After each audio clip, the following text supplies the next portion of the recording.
परमेश्वर का वचन सीखने के लिए इकट्ठा हुआ सारे भाई बहनों को प्रभु यीशु मसीह के नाम से नमस्कार। प्रभु दा वचन सीखण वास्ते आए हुए सारे भैणां भाइयों नूं यीशु मसीह विच नमस्कार करदा हां। हम पवित्र आत्मा के बारे में सीखते आ रहा है। असीं पवित्र आत्मा दे बारे सीखते आ रहे हां। पवित्र आत्मा पाने से क्या क्या फायदा होता है, पवित्र आत्मा पाउण दे नाल की फायदा हुंदा है। पवित्र आत्मा के द्वारा आग कैसा में आता है, पवित्र आत्मा दे द्वारा आग किस तरह हुंदी है, पवित्र आत्मा का से भरपूर होते वक्त अन्य भाषा कैसा बोलता है, पवित्र आत्मा ना भरपूर हुंदे वक्त गैर जबान किस तरह बोलदे हैं, पवित्र आत्मा से शक्ति कैसा आता है, पवित्र आत्मा तो शक्ति किस तरह हुंदी है। ऐसा बातों के बारे में हमको सीखने के लिए मौका मिला। ये गल्लां सीखण वास्ते सानूं मौका मिलिया। अभी आज हम पवित्र आत्मा कैसे नदी के तौर पर बह रहा है उसके बारे में सीखेंगे। आज असीं सीखांगे पवित्र आत्मा किस तरह नदी दी तरह बहंदा है, ओदे बारे सीखांगे। नदी का अनुभव कैसा है, नदी दा तजर्बा किस तरह दा है। हाँ, यूहन्ना सुसमाचार 7 का 37 से लेकर 39 तक पढ़ेंगे। यूहन्ना दी अंजील 7 बाब दी 37 तो लेके 39 तक। हाँ, यूहन्ना 7 का 37 से लेकर 39 तक। यूहन्ना दी अंजील 7 बाब दी 37 तो लेके 39 तक। पर्व के अंतिम दिन जो मुख्य दिन है, यीशु खड़ा हुआ और पुकार कर कहा, यदि कोई प्यासा हो तो मेरे पास आए और पिए। जो मुझ पर विश्वास करेगा, जैसा पवित्र शास्त्र में आया है, उसके हृदय में से जीवन की जल की नदियां बह निकलेंगी। उसने यह वचन पवित्र आत्मा के विषय में कहा, जिससे उस पर विश्वास करने वाले पाने पर थे, क्योंकि आत्मा अब तक ना उतरा था, क्योंकि यीशु अब तक अपनी महिमा को ना पहुंचा था। पिछले दिन जिहड़ा त्योहार दा वड्डा दिन सी, यीशु खड़ा होया अते ਇਹ ਕਹਿ ਕੇ ਉੱਚੀ ਬੋਲਿਆ ਭਈ ਜੇ ਕੋਈ ਧਿਆਇਆ ਹੋਵੇ ਤਾਂ ਮੇਰੇ ਕੋਲ ਆਵੇ ਅਤੇ ਪੀਵੇ। ਜੇ ਕੋਈ ਮੇਰੇ ਉੱਤੇ ਨੇਚਾ ਕਰਦਾ ਹੈ, ਲਿਖਤ ਅਨੁਸਾਰ ਅੰਮ੍ਰਿਤ ਜਲ ਦੀਆਂ ਨਦੀਆਂ ਉਹਦੇ ਅੰਦਰੋਂ ਵਗਣਗੀਆਂ। ਪਰ ਉਹਨੇ ਇਹ ਗੱਲ ਆਤਮਾ ਦੇ ਵਿਖੇ ਆਖੀ ਜਿਹੜਾ ਉਹਨੂੰ ਪ੍ਰਾਪਤ ਹੋਣਾ ਸੀ, ਜਿਨ੍ਹਾਂ ਉਸ ਉੱਤੇ ਨੇਚਾ ਕੀਤੀ, ਕਿਉਂਕਿ ਆਤਮਾ ਅਜੇ ਦਿੱਤਾ ਨਾ ਗਿਆ ਸੀ, ਇਸ ਲਈ ਜੋ ਯੀशु ਦਾ ਤੇਜ ਅਜੇ प्रकाश नहीं सी होया। आइए हम प्रार्थना करते हैं। आइए ਅਸੀਂ प्रार्थना करांगे। स्वर्गीय पिता, इस अच्छा अवसर के लिए हम आपको धन्यवाद देते हैं। स्वर्गीय पिता, इस चंगे समय वास्ते ही तेरा धन्यवाद करते हैं। जितने भाई बहन उधर इकट्ठा हुआ उनके लिए तेरा धन्यवाद हो। जिन्हें भैन भरा इधर इकट्ठे हुए उन्हें वास्ते भी तेरा धन्यवाद है। प्रभु, जो टेलीविजन और सीडी प्लेयर तेरे हाथ में सौंपते हैं, प्रभु टीवी और सीडी प्लेयर तेरे हाथ में सौंपते हैं, तेरा लहू उस पर बने रहे, तेरे लहू उस दे उत्ते बना रहे। वचन समझने के लिए रुकावट डालने वाला अंधकार का शक्ति को यीशु मसीह के नाम से बांध देते हैं। वचन विच रुकावट पाउण वाली शक्ति यीशु मसीह दे नाम विच असीं बंद देंदे हैं और उनको आज्ञा देते हैं, उनका मनों को छोड़कर बाहर निकलकर भाग जाएं। ओनू आज्ञा देंदे हैं, लोकां दे मनां नूं छड्ड के बाहर निकल के भज जाएं। पवित्र आत्मा आप ही हमारा सिखाने वाला अध्यापक है। पवित्र आत्मा तुसी साडे सिखाउण वाले अध्यापक हो।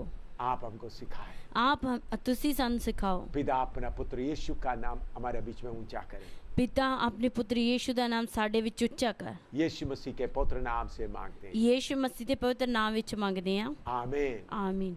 अभी हम सीखने जा रहे हैं पवित्र आत्मा कैसे एक नदी के रूप में कार्य करता है। ਅਸੀਂ ਹੁਣ ਸਿੱਖਣ ਜਾ ਰਹੇ ਹਾਂ पवित्र आत्मा किस तरह एक नदी ਦੇ रूप ਵਿੱਚ ਕੰਮ ਕਰਦਾ ਹੈ। प्रभु यीशु मसीह बोलता है, उन पर जो विश्वास करेगा उनके हृदय में से जीवन की जल की नदियां बह निकलेगी। परमेश्वर ਦੇ ਵਚਨ ਵਿੱਚ ਲਿਖਿਆ ਹੈ, ਜਿਹੜਾ ਨੇਚਾ ਕਰਦਾ ਹੈ ਉਹਦੇ ਅੰਦਰੋਂ ਅੰਮ੍ਰਿਤ ਜਲ ਦੀਆਂ ਨਦੀਆਂ ਵਗਣਗੀਆਂ।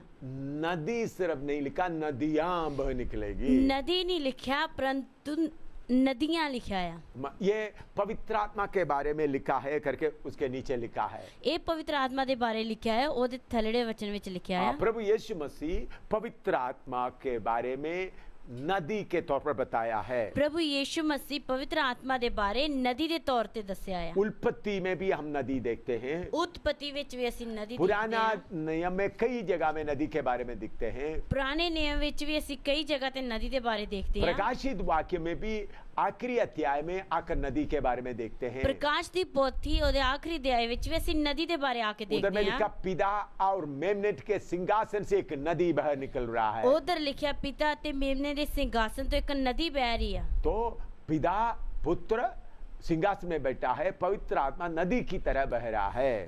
ਪਿਤਾ ਪੁੱਤਰ ਸਿੰਘਾਸਨ ਤੇ ਬੈਠਾ ਹੈ, ਲੇਕਿਨ ਉਹ ਪਵਿੱਤਰ ਆਤਮਾ ਦੀ ਨਦੀ ਇੱਕ ਨਦੀ ਦੀ ਤਰ੍ਹਾਂ ਬਹਿ ਰਹੀ ਹੈ। अभी उल्पत्ति किताब उसका दूसरा अध्याय में प्रभु एदन वाटिका के लिए इंतजाम कैसा किया उसके बारे में सीखते हैं। ਉਤਪਤੀ ਦੀ ਕਿਤਾਬ ਵਿੱਚ ਪ੍ਰਭੂ ਨੇ ਅਦਨ ਦੇ ਬਾਗ ਲਈ ਕਿਸ ਤਰ੍ਹਾਂ ਇੰਤਜ਼ਾਮ ਕੀਤਾ ਉਹਦੇ ਬਾਰੇ ਦੇਖਦੇ ਹਾਂ। उल्पत्ति दूसरा अध्याय उसका 10 से लेकर 14 तक। ਉਤਪਤ 2 ਬਾਪ ਉਹਦੀ 10 ਤੋਂ ਲੈ ਕੇ 14 ਤੱਕ। उल्पत्ति 2 का 10 से लेकर 14 तक। ਉਤਪਤੀ 2 ਬਾਪ ਉਹਦੀ 10 ਤੋਂ ਲੈ ਕੇ 14 ਤੱਕ। उस वाटिका को सींचने के लिए एक महानदी अदन से निकली और वहां से आगे बहकर 4 धाराओं में बट गई। पहली धारा का नाम पिशोन है। यह वही है जो हवीला नाम के सारे देश को जहां सोना मिलता है घेरे हुए हैं। उस देश का सोना चौका होता है, वहां मोती और सुलेमानी पत्थर भी मिलते हैं। दूसरी नदी का नाम गिहोन है। यह वही है जो खूश देश के सारे देश को घेरे हुए हैं। और तीसरा नदी का नाम हिद्देकेल है। यह वही है जो अश्शूर के पूर्व की ओर बहती है। और चौथी नदी का नाम फरात है।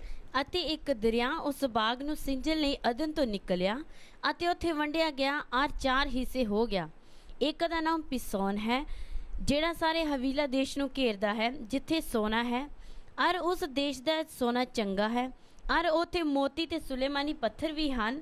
ਦੂਜੀ ਨਦੀ ਦਾ ਨਾਮ ਗਿਹੋਨ ਹੈ, ਜਿਹੜੀ ਸਾਰੇ ਕੂਸ਼ ਦੇਸ਼ ਨੂੰ ਘੇਰਦੀ ਹੈ। ਤੀਜੀ ਨਦੀ ਦਾ ਨਾਮ ਹਿਦਕਲ ਹੈ, ਜਿਹੜੀ ਅਸ਼ੂਰ ਦੇ ਚੜ੍ਹਦੇ ਪਾਸੇ ਜਾਂਦੀ ਹੈ। ਅਤੇ ਚੌਥੀ ਫਰਾਤ ਹੈ। इधर में वाटिका को सींचने के लिए एक महानदी अदन से निकली करके लिखा है। ਇਧਰ ਬਾਗ ਨੂੰ ਸਿੰਜਣ ਵਾਸਤੇ ਇੱਕ ਅਦਨ ਤੋਂ ਨਦੀ ਨਿਕਲੀ ਆ। हाँ, बाग को सींचने के लिए महानदी। ਬਾਗ ਨੂੰ ਸਿੰਜਣ ਵਾਸਤੇ ਮਹਾਨਦੀ। और महानदी को 4 धाराएं हुआ। ਮਹਾਨਦੀ ਦੀਆਂ 4 ਧਾਰਾਵਾਂ। तो उसका पहला धारा है उसका 11 पद में पहला धारा का नाम है पिशोन। ਇਧਰ ਦੇਖੇ ਪਹਿਲੀ ਧਾਰਾ ਦਾ ਨਾਮ ਆ ਪਿਸ਼ੋਨ। पिशोन है पहला धारा का नाम। ਪਿਸ਼ੋਨ ਆ ਪਹਿਲੀ ਧਾਰਾ ਦਾ ਨਾਮ। पिशोन का मतलब है वाटरफॉल या बहुत जोर से गिरने वाला झरना। ਪਿਸ਼ੋਨ ਦਾ ਮਤਲਬ ਹੈ ਬਹੁਤ ਵੱਡਾ ਥੱਲੇ ਡਿੱਗਣ ਵਾਲਾ ਝਰਨਾ। हाँ, बहुत बड़ा नदी बहकर आकर जोर से नीचे गिरता है। ਬਹੁਤ ਵੱਡੀ ਨਦੀ ਆ ਕੇ ਜ਼ੋਰ ਦੇ ਨਾਲ ਥੱਲੇ ਡਿੱਗਦੀ ਆ। दुनिया में सबसे बड़ा वाटरफॉल या झरना है नायाग्रा वाटरफॉल। ਦੁਨੀਆ ਵਿੱਚ ਸਭ ਤੋਂ ਵੱਡਾ ਇੱਕ ਝਰਨਾ ਆ, ਉਹਦਾ ਨਾਮ ਆ नायाग्रा। ਨਾਇਆਗਰਾ। नायाग्रा वाटरफॉल वो अमेरिका में है। ਨਾਇਆਗਰਾ ਵਾਟਰਫਾਲ ਉਹ ਕੀ ਅਮਰੀਕਾ ਵਿੱਚ ਆ। उनका नदी आकर जोर से नीचे गिरता है। ਉਹਦੀ ਨਦੀ ਆ ਕੇ ਜ਼ੋਰ ਦੇ ਨਾਲ ਥੱਲੇ ਡਿੱਗਦੀ ਆ। कितने मील दूर तक उस पानी गिरने का आवाज सुनाई देता है। ਕਿੰਨੇ ਮੀਲ ਦੂਰ ਤੱਕ ਉਸ ਪਾਣੀ ਦੀ ਥੱਲੇ ਡਿੱਗਣ ਦੀ ਆਵਾਜ਼ ਸੁਣਦੀ ਆ। जब पेंतेकोस्त का दिन आया, ਜਦੋਂ ਪੈਂਤੇਕੁਸਤ ਦਾ ਦਿਨ ਆਇਆ, 120 लोग इकट्ठा उस अटारी में प्रार्थना कर रहे थे। 120 ਲੋਕ ਇਕੱਠੇ ਉਸ ਅਟਾਰੀ ਵਿੱਚ ਪ੍ਰਾਰਥਨਾ ਕਰਦੇ ਸੀ। बहुत जोर का सा आवाज आ गया। ਬੜੇ ਜ਼ੋਰ ਦੇ ਨਾਲ ਆਵਾਜ਼ ਆ ਗਈ। आइए हम प्रेरितों का काम दूसरा अध्याय उसका पहला पद में पढ़ते हैं। ਆइए ਅਸੀਂ ਦੇਖਾਂਗੇ ਰਸੂਲਾਂ ਦੇ ਕਰਤੱਵ ਉਹਦਾ 2 ਅਧਿਆਇ पहला आज ਉਹਦੇ ਪਹਿਲੀ ਆਇਤ ਤੋਂ ਦੇਖਾਂਗੇ। प्रेरितों का काम दूसरा अध्याय उसका पहला पद। रसूलों के कर्तव्य 2 बाब दी पहली आयत देखा। जब पेंतेकोस्त का दिन आया तो वे सब एक जगह इकट्ठे थे। एकाएक आकाश से बड़ी आंधी की सी सनसनाहट का शब्द हुआ और उसे सारा घर जहां वे बैठे थे गूंज गया। जहाँ पैंतीकुस्त ਦਾ ਦਿਨ ਆਇਆ ਉਹ ਸਭ ਇੱਕ ਥਾਂ ਇਕੱਠੇ ਸਨ ਔਰ ਅਚਾਨਕ ਆਕਾਸ਼ ਤੋਂ ਇੱਕ ਗੂੰਜ ਆਈ ਜਿਹੀ ਵੱਡੀ ਭਾਰੀ ਹਨੇਰੀ ਦੇ ਵਗਣ ਦੀ ਹੁੰਦੀ ਹੈ ਅਤੇ ਉਸ ਨਾਲ ਸਾਰਾ ਘਰ ਜਿੱਥੇ ਉਹ ਬੈਠੇ ਸਨ ਭਰ ਗਿਆ। हाँ, आकाश से बड़ी आंधी की सी सनसनाहट का शब्द हुआ। ਆਕਾਸ਼ ਤੋਂ ਕੀ ਇੱਕ ਗੂੰਜ ਆਈ ਵੱਡੀ ਭਾਰੀ ਹਨੇਰੀ ਦੇ ਵਗਣ ਦੀ। उसका मतलब क्या था? ਉਹਦਾ ਮਤਲਬ ਕੀ ਸੀ? स्वर्ग का पवित्र आत्मा बड़ा झरने की तरह पृथ्वी में आया, स्वर्ग ਦਾ ਪਵਿੱਤਰ ਆਤਮਾ ਬੜੇ ਝਰਨੇ ਦੀ ਤਰ੍ਹਾਂ ਧਰਤੀ ਦੇ ਉੱਤੇ ਆਇਆ। इसलिए आवाज चारों तरफ गूंज गए। ਇਸ ਲਈ ਆਵਾਜ਼ ਚਾਰੋਂ ਤਰਫ ਗੂੰਜ ਗਈ। प्रभु के वचन में लिखा है सारे यरूशलेम के लोग उधर इकट्ठे हो गए। ਪ੍ਰਭੂ ਦੇ ਵਚਨ ਵਿੱਚ ਲਿਖਿਆ ਸਾਰੇ ਯਰੂਸ਼ਲਮ ਦੇ ਲੋਕ ਉੱਥੇ ਇਕੱਠੇ ਹੋ ਗਏ। तो पवित्र आत्मा एक बहुत बड़ा झरना जैसा है। ਪਵਿੱਤਰ ਆਤਮਾ ਇੱਕ ਬਹੁਤ ਵੱਡਾ ਝਰਨਾ ਆ। वो इसलिए हमारे अंदर पवित्र आत्मा आते समय में एक बहुत बड़ा अनुभव आता है। ਇਸ ਲਈ ਸਾਡੇ ਅੰਦਰ ਪਵਿੱਤਰ ਆਤਮਾ ਆਉਂਦੇ ਸਮੇਂ ਸਾਨੂੰ ਇੱਕ ਬਹੁਤ ਵੱਡਾ ਤਜਰਬਾ ਹੁੰਦਾ ਆ। हाँ, ये वही है जो हवीला नाम की सारी देश के जहां सोना मिलता है घेरे हुए हैं। उल्पत्ति 2:11।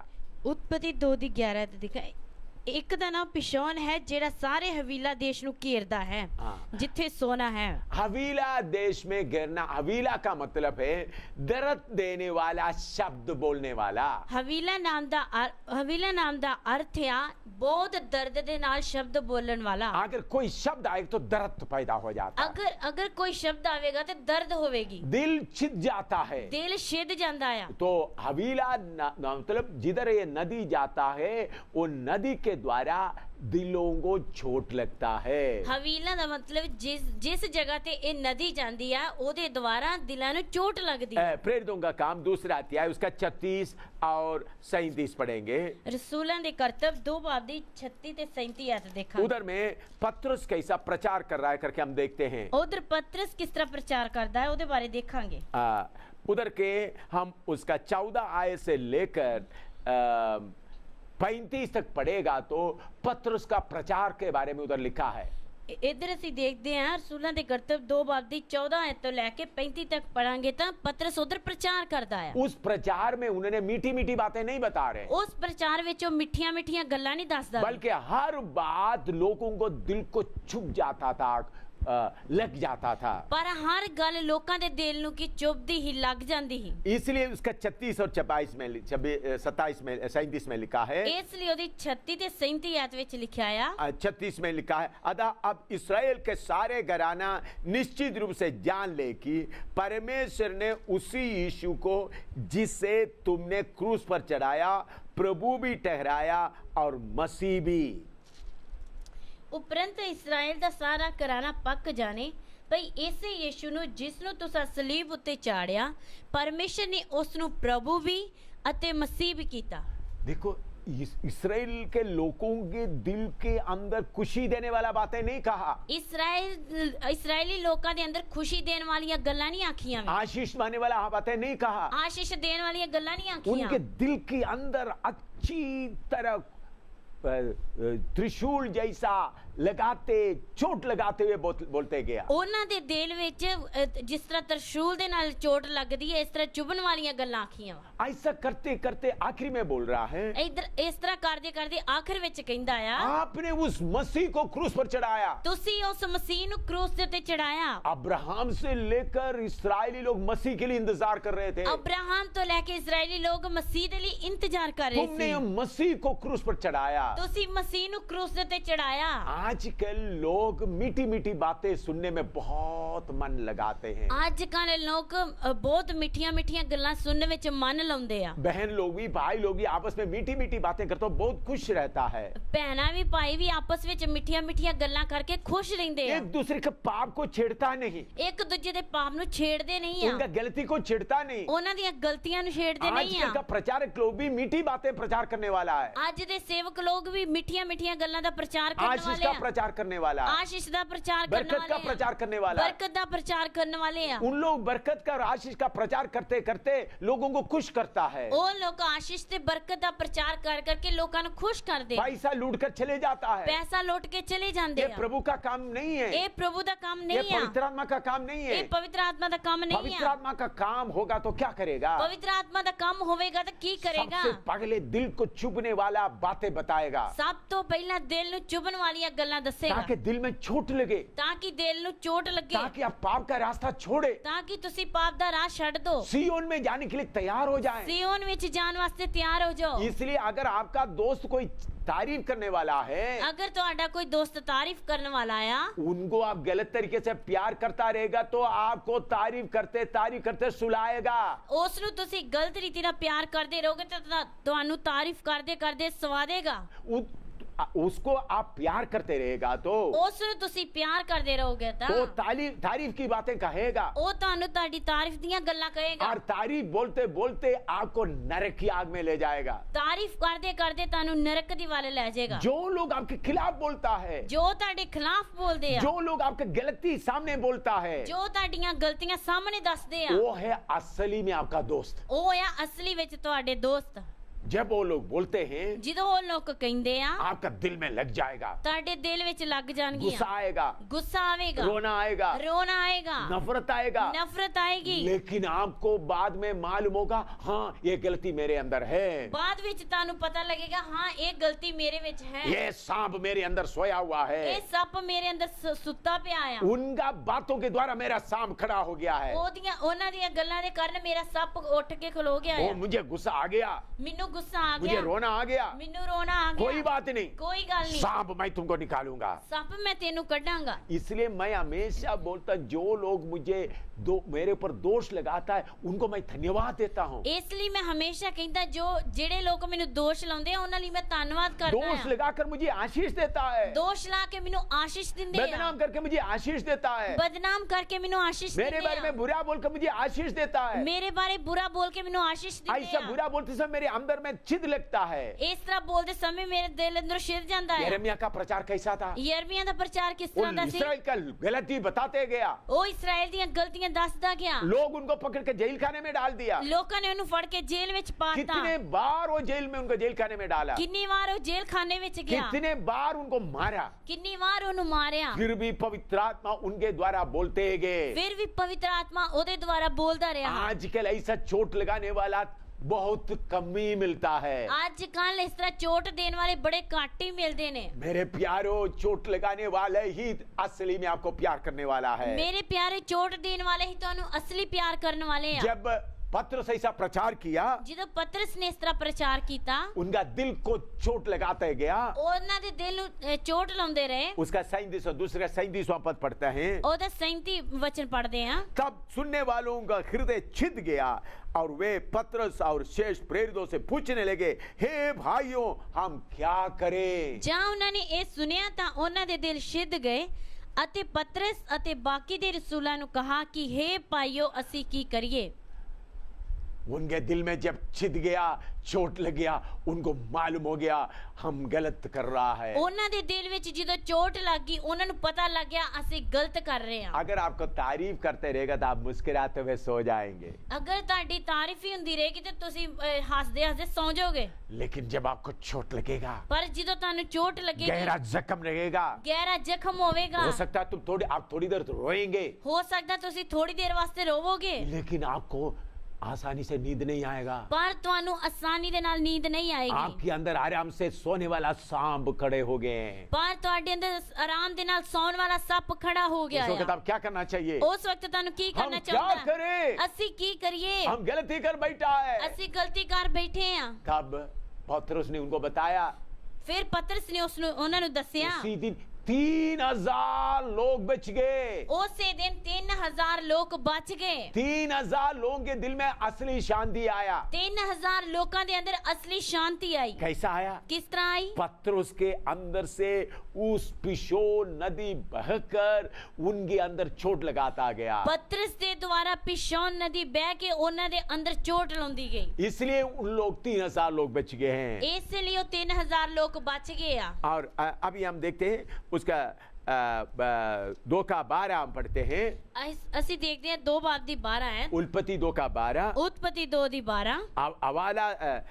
हवीला देश के सारे देश को वहां सोना मिलता है, गिरे हुए हैं। उस देश का सोना चौका होता है। और उस देश ਦਾ ਸੋਨਾ ਚੰਗਾ ਹੈ और ਉੱਥੇ ਸ਼ਕਤੀ ਅਤੇ उस देश का सोना चौका सोना है। ਉਸ ਦੇਸ਼ ਦਾ ਸੋਨਾ ਚੰਗਾ ਸੋਨਾ ਆ। हाँ, पहला पत्रुस 1:7, ਪਹਿਲਾ ਪਤਰਸ 1:7 ਦੇਖਾਂਗੇ। पहला पत्रुस 1:7। ਪਹਿਲਾ ਪਤਰਸ 1:7 ਦੇਖਾਂਗੇ। और वो इसलिए है कि तुम्हारा परखा हुआ विश्वास जो आग से ताए हुए नाशमान सोने से भी कहीं अधिक बहुमूल्य है, यीशु मसीह के प्रकट होने पर प्रशंसा और महिमा और आदर का कारण ठहरे। ਤਾਂ ਜੋ ਤੁਹਾਡੀ ਪਰਖੀ ਹੋਈ ਨੇਚਾ ਜਿਹੜੀ ਨਾਸ਼ ਹੋਣ ਵਾਲੇ ਸੋਨੇ ਨਾਲੋਂ ਭਾਵੇਂ ਉਹ ਅੱਗ ਵਿੱਚ ਤਾਇਆ ਵੀ ਜਾਵੇ ਅੱਤ ਪਾਰੇ ਮੁੱਲ ਦੀ ਹੈ, ਯੀਸ਼ੂ ਮਸੀਹ ਦੇ ਪ੍ਰਗਟ ਹੋਣ ਦੇ ਸਮੇਂ उस्तत महिमा अते आदर दे योग निकले। हाँ, मेरे प्यारों, पिशोन नदी किधर बहता है? मेरे प्यारे, पिशोन नदी किधर बहती आ? वो हवीला देश के जैसा दर्द होता है। हवीला देश की तरह दर्द हुंदी आ। और उधर में चौका सोना मिलता है। उस जगह ते चंगा सोना मिलता है। चौका सोना कहाँ मिलता है? चंगा सोना कित्थों मिलता है? जिधर आपका विश्वास को परखा जाता है, जिधर ताड़े विश्वास नु परखिया जाता है। पत्रुस बोलते तुम्हारा परखा हुआ विश्वास नाशवान सोने से अधिक महत्व है। पतरस कहता है ਤੁਹਾਡੀ नेचर नाशवान जेड़ा सोना ओदे तो अधिक अत पारे मोल दी है। बहुत लोग बोलते हैं विश्वास ही है, मेरे पास काफी विश्वास है। असि विश्वासी लोग बोलते हैं ना मेरे कोल विश्वास है। हाँ, पास्टर लोग भी बोलते हैं, पास्टर लोग भी कहते हैं, प्रचारक भी बोलते हैं, प्रचारक भी कहते हैं, लेकिन सब कच्चा है, कच्चा विश्वास है। पर वो कच्चा विश्वास है, परखा नहीं है, परखिया नहीं है। जब बीमारी आएगा, जो बीमारी आएगी, अस्पताल पहुंच जाएगा, हॉस्पिटल पहुंच जाएगा, पैसा का तंगी आएगा, पैसे की तंगी आएगी, सपोर्ट देने वाले के पीछे भागेगा, सपोर्ट देने वाले के पीछे भजनगे, कोई मुसीबत आएगा, कोई मुसीबत आ जाएगी, सरकार के पीछे पड़ेगा, पुलिस का मदद ले लेगा, सरकार के पीछे भजनगे, पुलिस की मदद लेंगे। उनका विश्वास परखा नहीं है, उन्होंने दा विश्वास परखिया नहीं है, उधर में चौका सोना नहीं है, उधर चंगा सोना नहीं है। मैं प्रभु का बहुत धन्यवाद देता हूँ, मैं प्रभु का बहुत धन्यवाद मुझे करता है। मेरा विश्वास परखने का बहुत मौका हुआ। मेरा विश्वास परखन लिए बहुत मौका होया। मैं सेवा करते वक्त कितनी बार फूका रहा, मैं सेवा करते वक्त कितनी बार भूखा रहा, बिल्कुल फूका रहा, बिल्कुल भूखा रहा। मेरा पत्नी और बच्चों के साथ भी कितने बार फूका रहा, मैं अपनी पत्नी ते बच्चों नाल भी कितनी बार भूखा रहा, अकेला कितने बार फूका रहा, अकेला कितनी बार भूखा रहा, तब भी विश्वास में खड़ा रहने के प्रभु ने कृपा दिया। तावी विश्वास विच खड़ा रहने वास्ते प्रभु ने मैं कृपा किधर दी। से भी सपोर्ट नहीं लेता हूँ, मैं कितों भी सपोर्ट नहीं लिंदा। क्यों? मुझे विश्वास है मेरा बाप मेरा देखभाल करेगा, मेनू विश्वास है मेरा बाप मेरी देखभाल मेरे करेगा। बाप के साथ मुझे विश्वास है, मेरे बाप ते मेनू विश्वास मैं है, उनके घर में पैदा हुआ है, मैं ओदे घर विच पैदा इसलिए होया। सपोर्ट के लिए किसी के सामने हाथ नहीं फैलाता हूँ, इसलिए सपोर्ट वास्ते किसी दे अगे भीख नहीं मांगदा, किधर से भी पैसा नहीं मांगता है, किते भी पैसा नहीं मेरे मांगदा, पैसे की जरूरत किसी को भी नहीं बताता है, अपने पैसे की जरूरत मैं किसी नु नहीं दसदा। मेरे बाप को मालूम है, मेरे पिता नु पता है, क्योंकि कष्ट में जब गया, जिदो कष्ट विच गया, भूखा रहते हुए गया, भूखा रहंदे होए गया, विश्वास बढ़ गया, विश्वास वध गया, चौका सोना मिल गया, चंगा सोना मिल गया। बहुत सोना लेते हुए मैं आपके सामने बैठा हुआ हूँ, बहुत सोना लेके मैं ਤੁਹਾਡੇ ਅੱਗੇ बैठा हां। तो प्रभु का धन्यवाद है, तो जब आपका विश्वास परखा जाता है सोना मिल जाता है। प्रभु ਦਾ ਧੰਨਵਾਦ ਹੋਏ ਜਦੋਂ ਤੁਹਾਡਾ विश्वास परखਿਆ ਜਾਂਦਾ ਤਾਂ ਤੁਹਾਨੂੰ ਚੰਗਾ सोना आप क्या मिलता है। करते हैं? ਤੁਸੀਂ ਕੀ ਕਰਦੇ हो? आराम से बैठकर हालेलुया हालेलुया प्रभु मुझे विश्वास दे करके प्रार्थना करता है। ਤੁਸੀਂ बैठ के प्रार्थना करते हो हालेलुया हालेलुया प्रभु मेरे चंगा विश्वास दे। ऐसा विश्वास नहीं मिलता, इस तरह विश्वास नहीं मिलता। हवीला देश का अनुभव होना है, हवीला देश का अनुभव होना है, आपके अंदर में दर्द आना है, ਤੁਹਾਡੇ अंदर दर्द होनी है, विश्वास परखने का कटने के द्वारा दर्द आना है, विश्वास परखन ते कट्टन दे नाल दर्द होनी है। बहुत जब दर्द आएगा बहुत ਜਦੋਂ दर्द आएगी तब सोना मिलेगा। फिर ਤੁਹਾਨੂੰ सोना मिलेगा। कितने बार मैं बीमारी से मरने का हालत में आया, कितनी बार मैं बीमारी दी हालत विच मरन वाला हो गया, मेरा बेटा मरने का हालत में आ गया, मेरा बेटा मरन दी हालत विच मेरी आ बेटी गया, भी मरी हुई हालत में हो गया था, मेरी बेटी भी मरी हुई हालत विच मेरे हो पत्नी भी गई। कितनी बीमारी से परेशानी हुआ है, मेरी पत्नी भी कितनी बार बीमारी दे नाल परेशान हुई। मैं बड़े नरम दिल से बोलना चाहता हूँ, मैं बड़े नरम दिल दे नाल बोलना चाहता नम्र दिल से बोलना चाहता हूँ, नम्र दिल नाल बोलना चाहता डरते हुए बोलना चाहता हूँ। डरते हुए बोलना चाहता जब से यीशु के पीछे निकला ਜਦੋਂ ਦਾ ਯੀਸ਼ੂ ਦੇ ਪਿੱਛੇ ਨਿਕਲਿਆ ਹਾਂ, बीमारी से चंगाई पाने के लिए एक नया पैसा डॉक्टर को नहीं दिया। ਬਿਮਾਰੀ ਤੋਂ ਚੰਗਾਈ ਪਾਉਣ ਵਾਸਤੇ ਇੱਕ ਨਵਾਂ ਪੈਸਾ ਡਾਕਟਰ ਨੂੰ ਨਹੀਂ ਦਿੱਤਾ। जब मेरा दांत निकालना पड़ता है मैं डॉक्टर के पास जाता है, ਜਦੋਂ ਮੇਰਾ ਦੰਦ ਕੱਢਣਾ ਪੈਂਦਾ ਉਦੋਂ ਮੈਂ ਡਾਕਟਰ ਕੋਲ ਜਾਂਦਾ। क्योंकि दांत निकालने के लिए प्लेयर मेरे पास नहीं और डॉक्टर अच्छी तरह से कर सकता है। ਕਿਉਂਕਿ ਦੰਦ ਕੱਢਣ ਵਾਸਤੇ ਪਲਾਇਰ ਜਿਹੜੇ ਉਹਦੇ ਔਜ਼ਾਰ ਹੁੰਦੇ ਆ ਨਾ ਹੋਣ ਦੇ ਕਾਰਨ ਉਹਦੇ ਕੋਲ ਜਾਣਾ ਪੈਂਦਾ ਹੈ। दांत साफ करने के लिए मैं डॉक्टर के पास जाता हूँ। ਦੰਦ ਸਾਫ਼ ਕਰਾਉਣ ਵਾਸਤੇ ਵੀ ਮੈਂ ਡਾਕਟਰ ਕੋਲ ਜਾਂਦਾ। लेकिन जब मुंह में जब बीमारी आता है ਪਰ ਜਦੋਂ ਮੂੰਹ ਵਿੱਚ ਬਿਮਾਰੀ ਆਉਂਦੀ ਆ या शरीर में बीमारी आता है ਜਾਂ ਸਰੀਰ ਵਿੱਚ ਬਿਮਾਰੀ या कुछ ਆਉਂਦੀ भी ਆ होता है, ਜਾਂ ਕੁਝ ਵੀ ਹੁੰਦਾ ਹੈ, डॉक्टर के पास नहीं जाता। ਡਾਕਟਰ ਕੋਲ ਨਹੀਂ ਜਾਂਦਾ ਹੈ। मरने तक का हालत में कितने बार पहुंच गए। ਮਰਨ ਦੀ ਹਾਲਤ ਵਿੱਚ ਮੈਂ ਕਿੰਨੀ ਵਾਰ ਪਹੁੰਚ वो ਗਿਆ। दर्द सहने के कारण, ਉਹ ਦਰਦ ਸਹਿਣ ਦੇ वो ਕਾਰਨ, हवीला देश का अनुभव आने के कारण ਉਹ ਹਵੀਲਾ ਦੇਸ਼ ਦਾ ਅਨੁਭਵ ਆਉਣ ਦੇ ਕਾਰਨ चोखा सोना मिल गया। ਚੋਖਾ ਸੋਨਾ ਮਿਲ ਗਿਆ। आपको क्यों हवीला देश का अनुभव क्यों हो रहा है? ਤੁਹਾਨੂੰ ਹਵੀਲਾ ਦੇਸ਼ ਦਾ ਅਨੁਭਵ ਕਿਉਂ ਹੋ ਰਿਹਾ ਹੈ? प्रभु आपको चोखा सोना देना चाहता है। ਪ੍ਰਭੂ ਤੁਹਾਨੂੰ ਚੋਖਾ ਸੋਨਾ ਦੇਣਾ आप क्या ਚਾਹੁੰਦਾ चाहता ਹੈ। है? ਤੁਸੀਂ ਕੀ ਚਾਹੁੰਦੇ ਹੋ? यीशु कष्ट सह लिया है, ਯੀਸ਼ੂ ਕਸ਼ਟ ਸਹਿ ਲਿਆ, मैं क्यों कष्ट सहूं? ਮੈਂ ਕਿਉਂ ਕਸ਼ਟ ਸਹਾਂ? आजकल का बहुत तेरा प्रचारक ऐसा प्रचार करता है, ਅੱਜ ਕੱਲ ਦੇ ਬਹੁਤ ਤੇਰੇ ਸੇਵਕ ਲੋग ਇਸ ਤਰ੍ਹਾਂ ਹੀ ਪ੍ਰਚਾਰ यीशु ਕਰਦੇ कष्ट सहा ताकि मैं खुश रहूं। ਆ। ਯੀਸ਼ੂ ਮਸੀਹ ਨੇ ਕਸ਼ਟ ਸਹਿ ਲਿਆ, ਹੁਣ ਮੈਂ ਖੁਸ਼ ਰਹਾਂ। मैं बीमारी से कष्ट से दुख होने का कोई जरूरत नहीं। ਮੈਂ ਬਿਮਾਰੀ ਕਸ਼ਟ ਦੇ ਨਾਲ ਦੁੱਖ ਹੋਣ ਦੀ ਜ਼ਰੂਰਤ ਨਹੀਂ वो ਹੈ। नरक का प्रचार है, ਉਹ ਨਰਕ ਦਾ ਪ੍ਰਚਾਰ ਹੈ। नरक का प्रचार है, ਉਹ ਨਰਕ ਦਾ ਪ੍ਰਚਾਰ आपका ਹੈ। सोना छीन के ले जाने वाला प्रचार है। ਤੁਹਾਡਾ ਸੋਨਾ ਖੋ ਕੇ ਲੈ ਜਾਣ ਵਾਲਾ ਪ੍ਰਚਾਰ प्रभु ਹੈ। यीशु ने बताया, ਯੀਸ਼ੂ ਮਸੀਹ ਨੇ ਦੱਸਿਆ तंग रास्ते पकड़ो, ਤੰਗ ਰਾਹ ਫੜੋ, तंग रास्ता से निकलो, ਤੰਗ ਰਾਹ ਵਿੱਚੋਂ ਨਿਕਲੋ। अपना तंग मार्ग से आगे बढ़ने के लिए प्रभु यीशु ने बताया है। ਤੰਗ ਰਾਹ ਦੇ ਵਿੱਚੋਂ ਅੱਗੇ ਵਧਣ ਵਾਸਤੇ ਪ੍ਰਭੂ ਨੇ ਦੱਸਿਆ लेकिन ਹੈ। आजकल का प्रचारक क्या बताता है? ਪਰ ਅੱਜ ਕੱਲ ਦੇ ਪ੍ਰਚਾਰਕ ਕੀ ਦੱਸਦੇ आनंद ਆ? मनाओ, आनंद मनाओ, ਆਨੰਦ ਮਨਾਓ, ਆਨੰਦ ਕਰੋ। सिय्योन का यात्री, ਸਿਯੋਨ ਦੇ ਯਾਤਰੀ, तुम्हारा रास्ता हवीला देश में से है। तो तेरा रास्ता हवीला देश तो आ। अगर हवीला देश में से जाएगा तो तुम्हारे पास फरका हुआ सोना भरपूर से मिलेगा। अगर हवीला देश दे विचों जाएगा ते तेनू परख्या होया सोना मिलेगा। और उधर में सोने के अलावा और भी क्या है उधर में? सोने तो अलावा और भी उधर देखते हैं कि उस दूसरे अध्याय में हम पढ़ते हैं, उत्पत्ति दूसरे अध्याय विच देखते हैं। उधर में वहां मोती और सुलेमानी पत्थर भी मिलते हैं। आर होते मोती अते सुलेमानी पत्थर भी हन। ये हवीला देश में दुख का रास्ते में चलेगा तो चौका सोना मिलता है, दुख दी राह तो असि चलांगे तो सानू सोना मिलेगा। और उसके अलावा वहां मोती और सुलेमानी पत्थर भी मिलता है। उस तो अलावा मोती ते सुलेमानी पत्थर भी मिलते हैं। ये क्या है? एक ही पहला कुरिन्थी 12 अध्याय, पहला कुरिन्थियां 12 अध्याय, पहला कुरिन्थी 12 अध्याय उसका 8 से 10 तक। पहला कुरिन्थियां 12 बाब दी 8 तो लेके 10 तक। क्या है सुलेमानी पत्थर और मोती? की या मोती अते पत्थर। हाँ, क्योंकि एक को आत्मा के द्वारा बुद्धि का बातें दी जाती है और दूसरे को उसी आत्मा के अनुसार ज्ञान की बातें, किसी को उसी आत्मा से विश्वास और किसी को उसी एक आत्मा से चंगा करने का वरदान दिया जाता है, फिर किसी को सामर्थ्य का काम करने का शक्ति, और किसी को भविष्यवाणी की, और किसी को आत्माओं को परख, और किसी को अनेक प्रकार की भाषा, और किसी को भाषाओं को अर्थ बताना। एक ਨੂੰ ਤਾਂ ਆਤਮਾ ਦੇ ਰਾਹੀਂ ਗਿਆਨ ਦੀ ਗੱਲ ਪ੍ਰਾਪਤ ਹੁੰਦੀ ਹੈ ਅਤੇ ਦੂਏ ਨੂੰ ਉਸੇ ਆਤਮਾ ਦੇ ਅਨੁਸਾਰ ਵਿਦਿਆ ਦੀ ਗੱਲ, ਅਤੇ ਹੋਰ ਕਿਸੇ ਨੂੰ ਉਸੇ ਆਤਮਾ ਤੋਂ ਨੇਚਾ, ਅਤੇ ਹੋਰ ਕਿਸੇ ਨੂੰ ਉਸੇ ਇੱਕੋ ਆਤਮਾ ਤੋਂ ਨਿਰੋਇਆ ਕਰਨ ਦੀਆਂ ਦਾਤਾਂ, ਅਤੇ ਹੋਰ ਕਿਸੇ ਨੂੰ ਕਰਾਮਾਤ ਵਿਖਾਉਣ ਦੀ ਸਮਰਥ, ਅਤੇ ਹੋਰ ਕਿਸੇ ਨੂੰ ਅਗੰਮ ਵਾਕ, ਅਤੇ ਹੋਰ ਕਿਸੇ ਨੂੰ ਆਤਮਿਆਂ ਦੀ ਪਛਾਣ, ਅਤੇ ਹੋਰ ਨੂੰ ਅਨੇਕ ਪ੍ਰਕਾਰ ਦੀਆਂ ਭਾਸ਼ਾ, ਅਤੇ ਹੋਰ ਕਿਸੇ ਨੂੰ ਭਾਸ਼ਾ ਦਾ ਅਰਥ ਕਰਨਾ।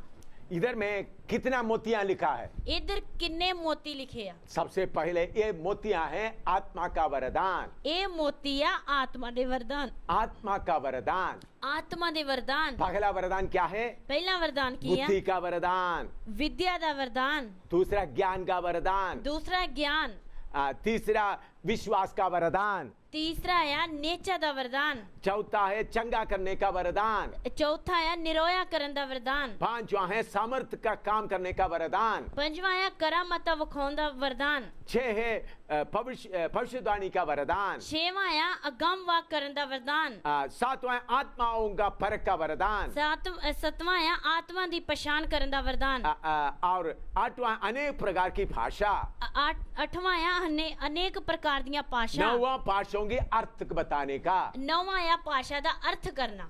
मैं बहुत नम्र दिल से बताना चाहता हूँ, मैं बड़े नम्र दिल दे नाल दसना चाहता है, ये पिसोन नदी मुझ में बहने के कारण, ये पिसोन नदी मेरे अंदर बहन के कारण, हवीला देश का अनुभव मुझे मेरे जीवन में आने के कारण, हवीला नदी का तजर्बा मेरे अंदर होने के कारण, ये 9 वरदान प्रभु ने मुझे दिया है। ये 9 वरदान प्रभु ने मैनू दिते हैं। इतने साल का सेवकाई में मैंने देखा है 9 वरदान जब जरूरत पड़ता है प्रभु काम करता है। इन्ने सालां दी सेवकाई दे विच मैं वेख्या जिदों 9 वरदानां दी जरूरत हुंदी है प्रभु काम करदा है। 4 जगह में मरे हुओं को भी प्रभु ने जिंदा किया है। 4 जगह ते मरे होया नु भी प्रभु ने जिंदा कीता। मैंने बड़ा ये पब्लिसिटी नहीं करता है, मैं पब्लिक इस गल नु नहीं करदा है। मैं ये शक्ति का वरदान करके इधर में लिखा है, सामर्थ का काम करने का शक्ति का वरदान के बारे में लिखा। उसका एक बात मैं बताना चाहता हूँ, निरोया करन दा सामर्थ का काम करने का शक्ति का वरदान।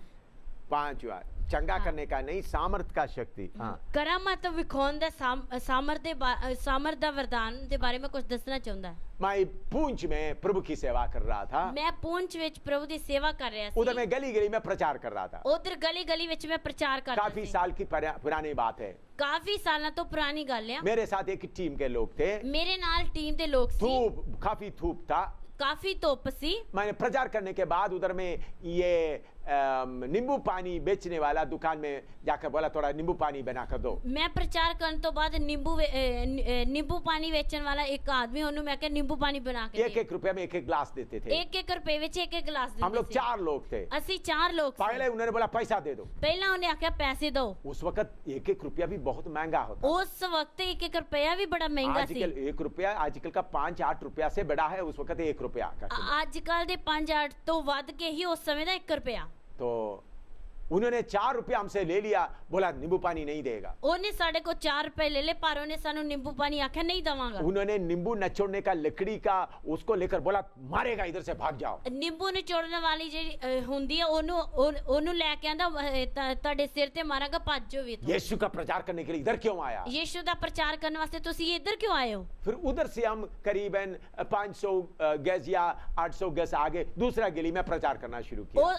उस तो आगे असि तकरीबन 500 गज 800 गज अगे हो के प्रचार करना शुरू किया। दूसरा गली में, दूसरी गली विच उधर भी हम प्रचार कर दिया। उधर भी असि प्रचार उधर नींबू पानी वालों से बोला पानी दे दो। उधर नींबू पानी वाले ने आख्या हां पानी दे दो। एक आदमी उनको बोल रहा था पैसा पहले ले लो। एक आदमी उन्होंने कहन दिया है कि पैसा पहले ले लो। तो उन्होंने बोला पैसा दे दो। उन्होंने आख्या पैसे सान दे दो। जैसा पहला जगह इधर भी मैंने 4 रुपया दे दिया। जिस तरह पहला असि 4 रुपए दे देते, इधर भी 4 रुपए देते। बाद में उन्होंने बोला नींबू पानी नहीं मिलेगा, मारेगा, भागो। फिर उन्हें आख्या तानू नींबू पानी नहीं मिलेगा, तानू मारांगे, तो भज्जो। उधर ईसाई का प्रचार करने आया। इधर तुसी ईसाइयां दा प्रचार करना आए हो। फिर उधर से चलकर आधा किलोमीटर दूर चल के दूसरे गली में प्रचार किया। फिर दूसरी गली विच आधा किलोमीटर चल के उत्थे प्रचार किया। तो उधर में भी इन्होंने पहले पैसा नींबू पानी के लिए मैंने पैसा नींबू पानी के लिए बोला, उन्हें बोला पहले पैसा दे दो। उधर भी मैं नींबू पानी वास्ते आख्या, उन्हें आख्या पहले पैसे दो। तो मैंने पैसा दे दिया। तो फिर मैं पैसे दे देते। उधर में यो पगला नींबू पानी वाला उधर खड़ा करके मुझे मालूम नहीं था, मैंने किसी का चेहरा ध्यान से नहीं देखा था। जिन्हों अहीं पहला पैसे देते वो उधर खड़िया, ओनू मैं ध्यान नहीं ही वेख्या भी। तो उन्होंने बोला इसको मारो। उसने आख्या इन्हू मारो भी, उनको नींबू पानी मत दे दो, इन्हू नींबू पानी ना दियो। देखो 3 जगह में नींबू पानी का पैसा ले लिया, नींबू नहीं दिया, पानी नहीं दिया। 3 जगह ते नींबू पानी का पैसा ले लिया, पर सानू नींबू पानी नहीं दिता। मैं पीछे मुड़ कर देखा, पर मैं पीछे मुड़ के वेख्या, एक आदमी लंगड़ा लड़का करीब 12, 13, 14 साल का लंगड़ा उधर बैठे हैं। ਮੈਂ ਵੇਖਿਆ 12 13 14 ਸਾਲ ਦਾ ਇੱਕ ਲੜਕਾ ਜਿਹੜਾ ਲੰਗੜਾ ਹੈ ਉਹ ਉੱਥੇ ਬੈਠਾ ਹੈ उनके गले में टिन बांधा हुआ है, ਉਹਦੇ ਗਲੇ ਵਿੱਚ ਇੱਕ ਡੱਬਾ ਬੰਨਿਆ ਆ उनके हाथों में, दोनों हाथों में टायर का काट कर लगा हुआ है, गाड़ी का टायर का, ਉਹਦੇ ਦੋਵਾਂ ਹੱਥਾਂ ਵਿੱਚ ਟਾਇਰ ਦੇ ਕੱਟ ਕੇ ਲਾਏ ਨੇ उनके घुटने में भी लगा हुआ था ਉਹਦੇ ਗੋਡਿਆਂ ਤੇ ਵੀ ਲੱਗੇ और ਸੀ ऐसा चलता था। ਉਹ ਘੜੀਸ ਕੇ ਚੱਲਦਾ ਸੀ ये एकदम पौलुस लिस्त्रा में लंगड़ा को खड़ा किया, ਇੱਕਦਮ ਪੌਲਸ ਨੇ ਲੁਸਤਰਾ ਵਿੱਚ ਲੰਗੜੇ ਨੂੰ ਖੜਾ ਕੀਤਾ वो बात मुझे याद आया। ਉਹ ਗੱਲ ਮੈਨੂੰ ਯਾਦ ਆਈ मैंने जोर से बोला, ਮੈਂ ਜ਼ੋਰ ਦੇ ਨਾਲ ਬੋਲਿਆ उठो वो लंगड़ा आदमी हाथों में ये लगा हुआ है, घुटना में भी ये लगा हुआ है,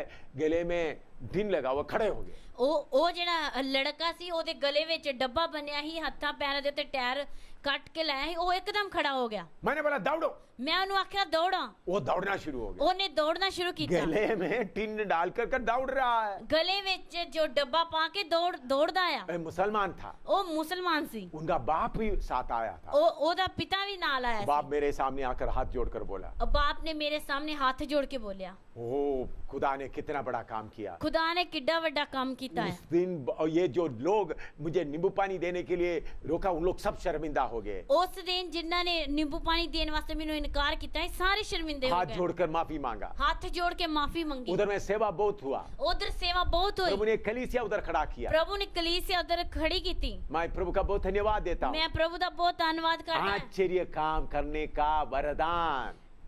ਕਰਾਮਾਤਾਂ ਕਰਨ ਦਾ ਵਰਦਾਨ मैंने एक ही घटना बताया है, ਮੈਂ ਇੱਕ ਹੀ ਘਟਨਾ ਤੁਹਾਨੂੰ ऐसे ਦੱਸੀ कितना घटना हुआ है। ਇਹੋ ਜਿਹੇ ਕਿੰਨੀਆਂ ਘਟਨਾ ਹੋਈਆਂ लोग प्रार्थना करता है, ਲੋਕ ਪ੍ਰਾਰਥਨਾ ਕਰਦੇ प्रभु मुझे वरदान दे, ਪ੍ਰਭੂ ਮੈਨੂੰ ਵੀ ਵਰਦਾਨ ਦੇ चंगाई का वरदान दे, ਚੰਗਾਈ ਦਾ ਵਰਦਾਨ ਦੇ आश्चर्य काम करने का वरदान दे, ਕਰਾਮਾਤਾਂ ਕਰਨ ਦਾ ਵਰਦਾਨ ਦੇ लेकिन हवीला देश में जाने के लिए तैयार नहीं है। ਪਰ ਹਵੀਲਾ ਦੇਸ਼ ਵਿੱਚ ਜਾਣ ਵਾਸਤੇ ਤਿਆਰ भाई ਨਹੀਂ ਹੈ हवीला देश के बिना चौका सोना नहीं मिलेगा, मोती नहीं मिलेगा।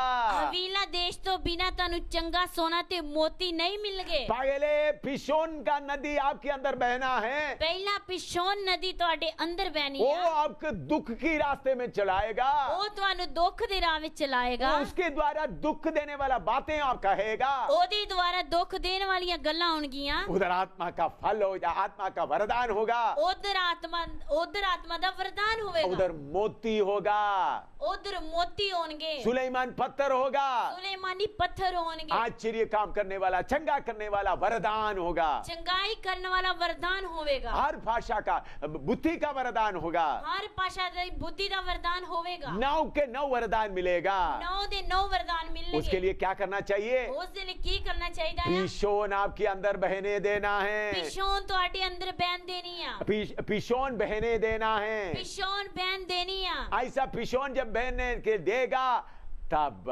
दुख आएगा, आंसू आएगा, कष्ट आएगा। ਜਦੋਂ ਪਿਸ਼ੋਨ ਨਦੀ ਤੁਹਾਡੇ ਅੰਦਰ ਵਗੇਗੀ ਉਸ ਸਮੇਂ ਦੁੱਖ ਆਏਗਾ ਆਂਸੂ ਹੋਣਗੇ पिशोन नदी हवीला देश में घूमता है, दुख देने वाला रास्ते में घूमता है। ਪਿਸ਼ੋਨ ਨਦੀ ਹਵੀਲਾ ਦੇਸ਼ ਦੇ ਨੂੰ ਪੂਰੇ ਘੇਰੇ ਹੋਏ ਤੇ ਵਗਦੀ ਆ कुछ लोग बोलते प्रभु तेरे पीछे आने के बाद दुख ही दुख है प्रभु, ਕੁਝ ਲੋਕ ਕਹਿੰਦੇ ਪ੍ਰਭੂ ਤੇਰੇ ਪਿੱਛੇ ਆਉਣ ਦੇ ਨਾਲ ਦੁੱਖ ਹੀ ਦੁੱਖ ਆ कब खुशी मिलेगा?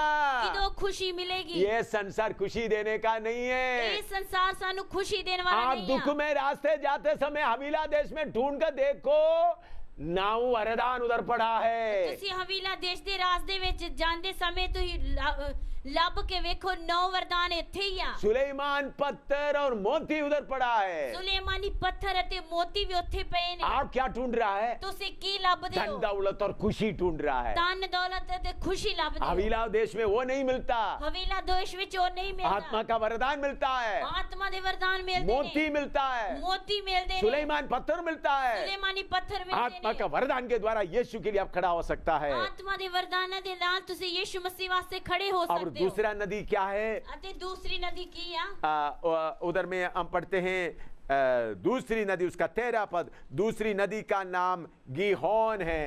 ਦੂਸਰੀ ਨਦੀ ਦਾ ਨਾਮ ਗੀਹੋਨ ਆ यह वही है जो कूश देश के सारे देश के घेरे हुए हैं। ਜਿਹੜੀ ਸਾਰੇ ਕੂਸ਼ ਦੇਸ਼ ਨੂੰ ਘੇਰਦੀ ਆ हाँ, गीहोन का मतलब है फसल या कृपा या अनुग्रह का इलाका। ਗੀਹੋਨ ਦਾ ਮਤਲਬ ਹੈ ਫਜ਼ਲ ਜਾਂ ਕਿਰਪਾ हाँ, अनुग्रह मिलता है।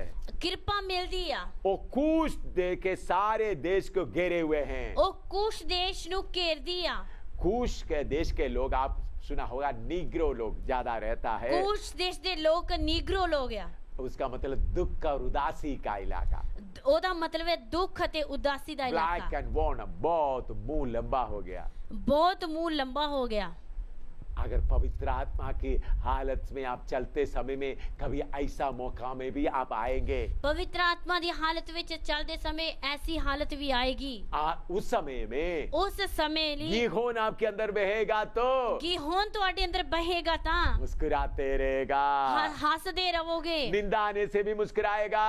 ਨਿੰਦਾ ਆਉਣ ਦੇ ਨਾਲ ਵੀ ਹੱਸਦੇ कोई ਰਹੋਗੇ। चोट लगाने वाला बात बोलेगा तो भी हंसेगा। ਚੋਟ ਲਾਉਣ ਵਾਲੀ ਗੱਲ ਬੋਲਣ ਤੇ ਵੀ ਤੁਸੀਂ ਹੱਸੋਗੇ। कोई जमीन चोरी करके जमीन ले लिया, अधिकार से ले लिया तो भी हंसेगा। ਜ਼ਮੀਨ ਦੇ ਅਧਿਕਾਰ ਨਾਲ ਲੈ ਲਈ ਤਾਂ ਵੀ ਤੁਸੀਂ ਹੱਸੋਗੇ। आपको लूट लिया तो भी हंसेगा। ਤਾਂ ਤੁਹਾਨੂੰ ਲੁੱਟ ਲਿਆ ਤਾਂ ਵੀ ਤੁਸੀਂ ਹੱਸੋਗੇ। क्योंकि उधर में गीहोन बहता है, ਕਿਉਂਕਿ ਉਧਰ ਗੀਹੋਨ ਬਹਿੰਦੀ ਆ। फसल आता है। ਕਿਰਪਾ ਆਉਂਦੀ ਆ। तो परमेश्वर की कृपा इतना है, दुनिया की कोई कष्ट उसको दूर नहीं कर सकता। ਪਰਮੇਸ਼ਰ ਦੀ ਕਿਰਪਾ ਇੰਨੀ ਹੈ ਕਿ ਕੋਈ ਦੁਨੀਆ ਦਾ ਕਸ਼ਟ ਉਸ ਨੂੰ ਦੂਰ ਨਹੀਂ ਕਰ ਸਕਦਾ। मैं कितने बार मार खाया, ਮੈਂ ਕਿੰਨੀ ਵਾਰ ਮਾਰ ਖਾਧੀ, कितने बार जेलों में गए, ਕਿੰਨੀ ਵਾਰ ਜੇਲ੍ਹਾਂ ਵਿੱਚ ਗਿਆ, और कितने बार लोग बुरी बुरी बातें बोले, ਕਿੰਨੀ ਵਾਰ ਲੋਕਾਂ ਨੇ ਮੈਨੂੰ ਬੁਰੀਆਂ ਬੁਰੀਆਂ ਗੱਲਾਂ ਆਖੀਆਂ। मुझे निराशा नहीं आया। ਮੈਨੂੰ ਨਿਰਾਸ਼ਾ ਨਹੀਂ ਆਈ।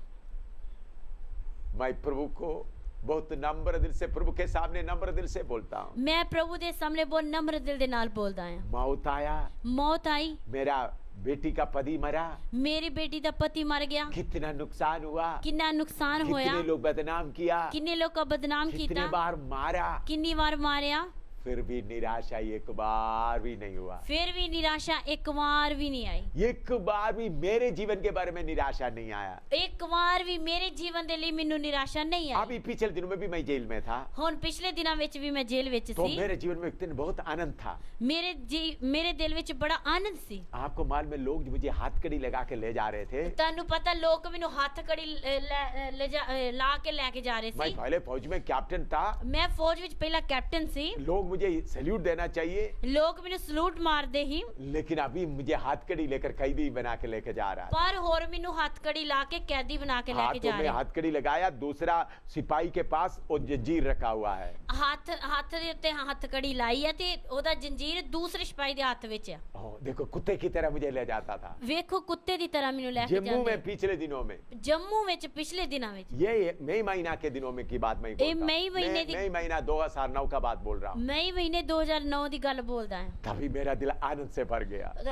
ਫਿਰ ਵੀ ਮੇਰਾ ਦਿਲ ਆਨੰਦ ਨਾਲ ਭਰਿਆ। प्रभु आपके नाम में ये कष्ट सहने के लिए तूने कुर्बा दिया। ਪ੍ਰਭੂ ਤੇਰੇ ਨਾਮ ਵਿੱਚ ਇਹ ਕਸ਼ਟ ਸਹਿਣ ਲਈ ਮੈਨੂੰ ਕਿਰਪਾ मुझे ਦਿੱਤੀ। निराशा नहीं आया, ਮੈਨੂੰ ਨਿਰਾਸ਼ਾ ਨਹੀਂ ਆਈ। लेकिन कहीं सेवा की बात पूरा नहीं होता है ਪਰ ਕਿਤੇ ਸੇਵਾ ਦੀ ਗੱਲ ਪੂਰੀ ਨਹੀਂ ਹੁੰਦੀ, तो तब थोड़ा निराशा आता है। ਫਿਰ ਥੋੜੀ ਨਿਰਾਸ਼ਾ ਆਉਂਦੀ ਹੈ। बहनों के बीच में से लोग कैसा जोर से खड़ा नहीं होता हुआ देखा, मेरे अंदर में थोड़ा सा निराशा आया। ਭੈਣਾਂ ਵਿੱਚ ਲੋਕ ਅਜੇ ਤੱਕ ਖੜੇ ਨਹੀਂ ਹੋਏ ਉਹ ਸੇਵਾ ਲਈ, ਇਸ ਕਰਕੇ ਮੈਨੂੰ ਥੋੜੀ ਨਿਰਾਸ਼ਾ ਆਈ। मैंने सोचा था बहुत दिलेरी से लोग खड़ा हो जाएं, ਮੈਂ ਸੋਚਿਆ ਹੀ ਬਹੁਤ ਦਲੇਰੀ ਦੇ ਨਾਲ ਲੋਕ खड़े हो और ਜਾਣ मेरे पीछे प्रेरित के तौर पर कोई खड़ा हो जाए, ਅਤੇ ਮੇਰੇ ਪਿੱਛੇ ਕੋਈ ਰਸੂਲ ਦੀ ਤਰ੍ਹਾਂ ਖੜਾ ਹੋ ਜਾਏ, ताकि अकेले कलीसिया को अगुवाई करते हुए आगे ले जाए। ਤਾਂ ਕਿ ਕਲੀਸਿया ਨੂੰ ਅਗਵਾਈ ਕਰਕੇ ਅੱਗੇ ਲੈ ਜਾ ਸਕੇ।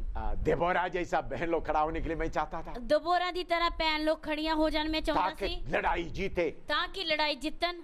ये बात जब पूरा नहीं हो रहा था, मुझे थोड़ा सा दुख लगा, निराशा जैसा लगा। ਇਹ ਗੱਲਾਂ ਜਦੋਂ ਪੂਰੀਆਂ ਨਹੀਂ ਹੋਈਆਂ ਉਸ ਸਮੇਂ ਮੈਨੂੰ ਦੁੱਖ ਲੱਗਾ ਤੇ ਨਿਰਾਸ਼ਾ ਆਈ। मेरे बारे में मुझे निराशा नहीं आया था। ਮੇਰੇ ਬਾਰੇ ਸੋਚ ਕੇ ਮੈਨੂੰ ਨਿਰਾਸ਼ਾ ਨਹੀਂ हालेलुया। ਆਈ। मेरे बारे में क्या सोच रहा था?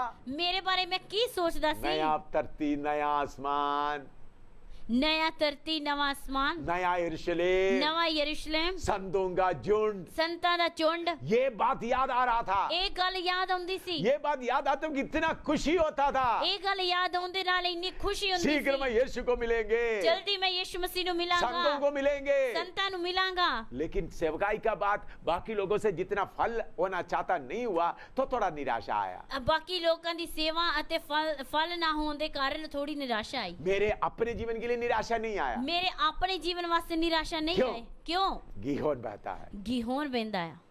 गीहोन बहता है। गीहोन बहता है। अगर आपके अंदर गीहोन बहेगा, अगर ਤੁਹਾਡੇ ਅੰਦਰ गीहोन बहेगा, निराशा कभी नहीं होगा। निराशा कभी नहीं आएगी। आपके मुंह में बादल कभी नहीं होगा। ਤੁਹਾਡੇ ਮੂੰਹ ਦੇ ਉੱਤੇ ਬੱਦਲ ਕਦੀ ਨਹੀਂ ਹੋਣਗੇ। मुस्कुराते हुए रहेंगे। ਹੱਸਦੇ ਰਹੋਗੇ। मुस्कुराते हुए रहेंगे। ਹੱਸਦੇ ਰਹੋਗੇ। मैं एक बार अमेरिका में प्रचार करने के लिए गया था। ਮੈਂ ਇੱਕ ਵਾਰੀ ਅਮਰੀਕਾ ਵਿੱਚ ਪ੍ਰਚਾਰ ਕਰਨ ਲਈ ਗਿਆ ਸੀ। उधर में एक बहुत बड़ा महासभा में प्रचार करने का था। ਉਧਰ ਬਹੁਤ ਵੱਡੀ ਇੱਕ ਮਹਾਸਭਾ ਵਿੱਚ ਪ੍ਰਚਾਰ ਕਰਨ ਦਾ ਸੀ। बहुत बड़ा मशहूर शहर में था। बड़े मशहूर शहर ਵਿੱਚ ਸੀ। तो मैं उधर पहुंचने के लिए 10-15 मिनट लेट हो गया। मैं उधर पहुंचने लिए 10-15 मिनट लेट हो गया। हजारों लोग बैठे हुए थे। हजारों लोग बैठे मैं थे। पीछे जाकर एक जगह में बैठ गया। मैं पीछे जाके एक जगह पे बैठ गया। मेरे साथ 10-12 लोग और भी थे। मेरे नाल 10-12 लोग और भी सन। मैं थका हुआ ऐसा सिर में हाथ रखकर ऐसा बैठे होकर सुन रहा था। मैं थकिया होया सिर दे उत्ते सिर दे थल्ले हाथ रख के सुनदा सी। थोड़ी देर के बाद एक आदमी मेरे सामने खड़ा होकर माइक लेकर नबूवत कर रहा है। थोड़ी देर दे बाद ही एक आदमी मेरे सामने खलो के नबूवत करदा है। वो दूसरा देश से आया हुआ प्रचारक था। वो दूसरे देश तो आया हुआ एक प्रचारक सी। मुझे और उनको प्रचार के लिए बुलाया था। मिन्नू ते उसनु प्रचार लिए बुलाया सी। वो मेरे बारे में नबूवत कर रहा है। वो मेरे बारे नबूवत करदा है। हिंदुस्तान में क्या क्या हुआ उसके बारे में नबूवत कर रहा है। हिंदुस्तान विच की होया ओदे बारे नबूवत करदा है। बहुत बातें नबूवत कर रहा है। बहुत गल्लां नबूवत कर रहा है। कौन सा दुख में आया, आगे क्या होगा, बहुत बातें बता रहा है। केड़े दुख विच आया, अगे की होवेगा, वो नबूवत कर रहा है। सारे हजारों लोग सुन रहे, हजारों लोग सुन रहा है। सारे हजारा लोग सुन रहे हैं। तब बड़ा पास्टर ने बोला, फिर बड़े पास्टर ने वो आख्या, है प्रचारक एम सामुएल। वो है प्रचारक एम सैमुअल। आप स्टेज पे आइए। तुसी स्टेज से आओ। तो मैं स्टेज में गया। मैं स्टेज पे गया। आपको मालूम है, उन्होंने बोला आपसे एक पहला सवाल पूछना चाहता हूँ। और तानू पता, उन्होंने मेनू आख्या मैं ਤੁਹਾਡੇ को एक पहला सवाल पूछना चाहूंगी। जब से आप उधर बैठे हैं, ਜਦੋਂ ਦੇ ਤੁਸੀਂ ਉੱਥੇ बैठे हो, आपका चेहरा में मुस्कुराहट ही दिखाई देता है। ਤੁਹਾਡਾ ਚਿਹਰਾ ਹੱਸਦਾ ਹੀ ਨਜ਼ਰ ਆ ਰਿਹਾ ਹੈ। मुस्कुराते हुए दिखाई दे रहा है। ਹੱਸਦੇ ਹੋਏ ਨਜ਼ਰ ਆਉਂਦਾ ਆ।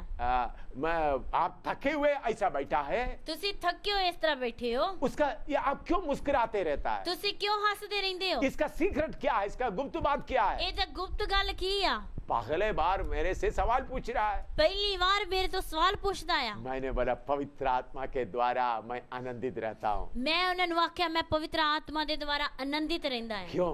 क्यों? पवित्र आत्मा का गिहोन बहता है। पवित्र आत्मा का गिहोन बहता है। अगर आपके अंदर पवित्र आत्मा का गिहोन बहेगा, आनंदित रहोगे। अगर तुम्हारे अंदर पवित्र आत्मा का गिहोन बहेगा तो तुसी आनंदित रहोगे। दुखी होकर लंबा मुंह बनाकर नहीं चलेगा। दुखी होकर लंबा मुंह बना के नहीं चलोगे। आपका हालत ऐसे है तो प्रार्थना करो गिहोन आपके अंदर बहे। तुम्हारी हालत इस तरह है तो प्रार्थना करो तुम्हारे अंदर गिहोन बहे। अब तीसरा नदी क्या है? हुन तीसरी नदी की है और उसका 14 पद, उत्पत्ति 2 का 14, उत्पत्ति 2 की 14 है। और तीसरी नदी का नाम है हिदकेल है।